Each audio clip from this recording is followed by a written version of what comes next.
Selamat pagi, salam sejahtera. Isu hangat pagi ini, 1MDB Husni Hananzala buka cerita sebenar tentang Najib. Berita sepenuhnya.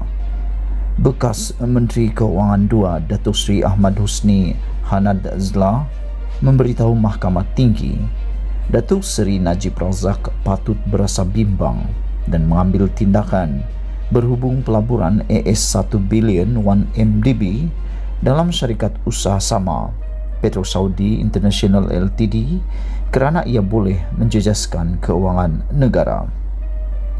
Menurut Ahmad Husni, ketika disoal balas oleh Peguam Tan Sri Muhammad Saffi Abdullah sebagai Perdana Menteri ketika itu yang juga pemimpin tertinggi negara, selain mempunyai kuasa melantik dan memecat pengarah syarikat pelaburan strategik negara itu, Najib boleh menghubungi pengurusan 1MDB dan mula bertindak. Walaupun Najib pernah beritahu saya supaya tidak masuk campur dalam perkara itu, ada beberapa kali saya tetap berjumpa dengannya untuk menyuarakan perkara berkenaan. Hingga 2016 baru beliau mengambil tindakan dengan memecat Ketua Pegawai Eksekutif Datuk Syahrul Azhar Ibrahim Helmi. Beliau, iaitu Najib, hanya berkata bahawa Goodstar akan membuat pembayaran kepada Petro Saudi. Beliau patut bertindak secepat mungkin, tetapi tidak berbuat apa-apa. Jika saya seorang Perdana Menteri, sudah tentu saya akan bertindak kerana ia akan menjejaskan keuangan negara. Saya bukan menghina Perdana Menteri. Saya bercakap melalui perspektif saya.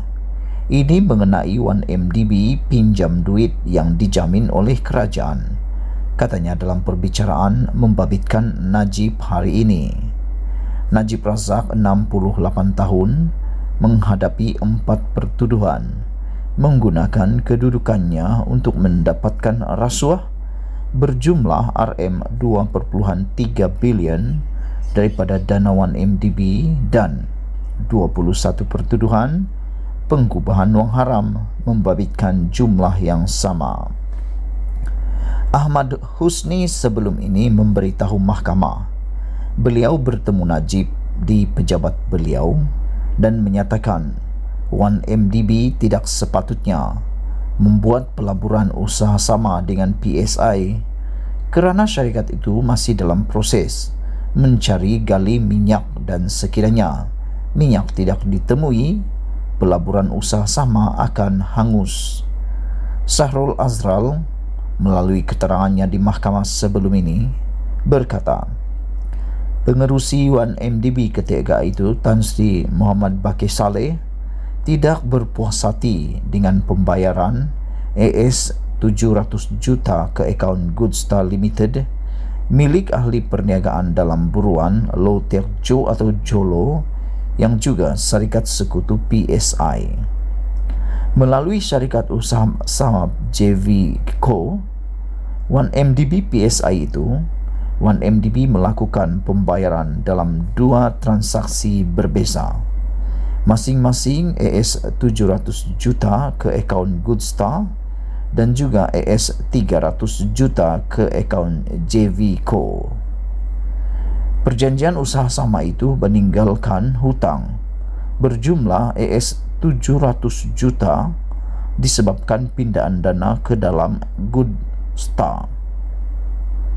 Sementara itu, berlaku sedikit ketegangan ketika Muhammad Saffi menyoal saksi ke-20 pendakwaan itu mengenai surat dihantarnya kepada Najib pada 23 Ogos 2010 melalui Setiausaha Sulit Allahyarham Datuk Azlin alias bagi menyuarakan kebimbangannya mengenai urusan 1MDB yang boleh menjejaskan kerajaan dan Najib.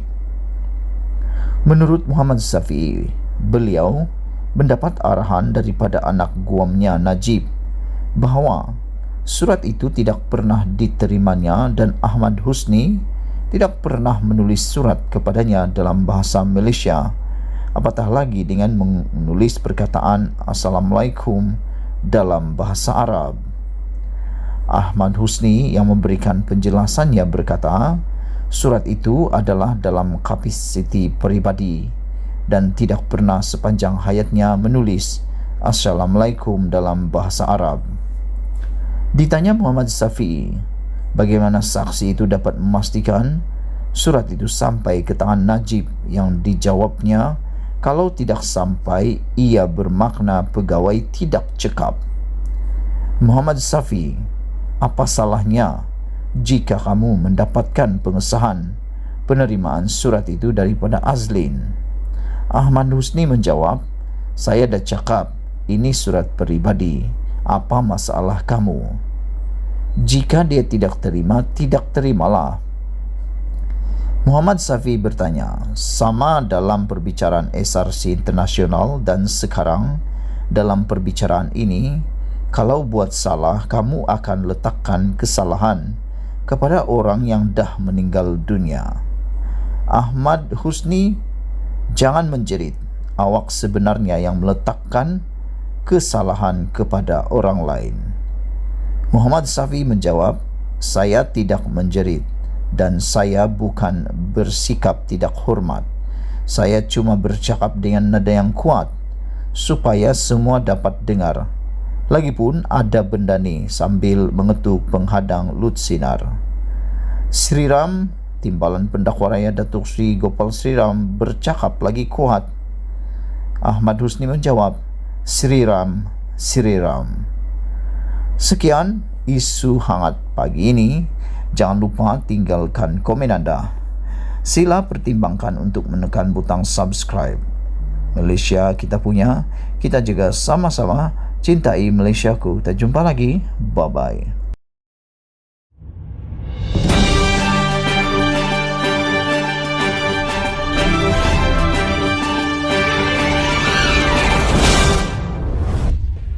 Selamat pagi, salam sejahtera. Isu hangat pagi ini, Top 5 UMNO hadir kecuali Ismail Sabri. Berita sepenuhnya. Mesyuarat Majlis Kerja Tertinggi MKT UMNO yang berlangsung malam tadi dihadiri kesemua kepimpinan tertinggi kecuali Perdana Menteri Datuk Seri Ismail Sabri Yaakob merangkap naib Presiden parti. Ini kerana Perdana Menteri dijadual menghadiri program dialog peringkat tertinggi mengenai pembangunan global bersama 8 ketua negara secara dalam talian yang berlangsung malam sama.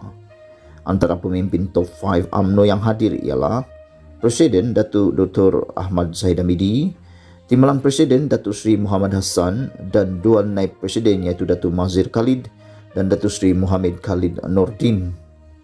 Hadir sama Setiausaha Agung UMNO Datuk Seri Ahmad Maslan. Mesyuarat MKT itu bermula jam 8 malam tadi di Menara Datuk On di sini dan berlangsung ketika ini. Ia dipercayai membincangkan mengenai pilihan raya umum dan isu disiplin. Sekian isu hangat pagi ini. Jangan lupa tinggalkan komen anda. Sila tekan butang subscribe dan kita jumpa lagi. Bye-bye.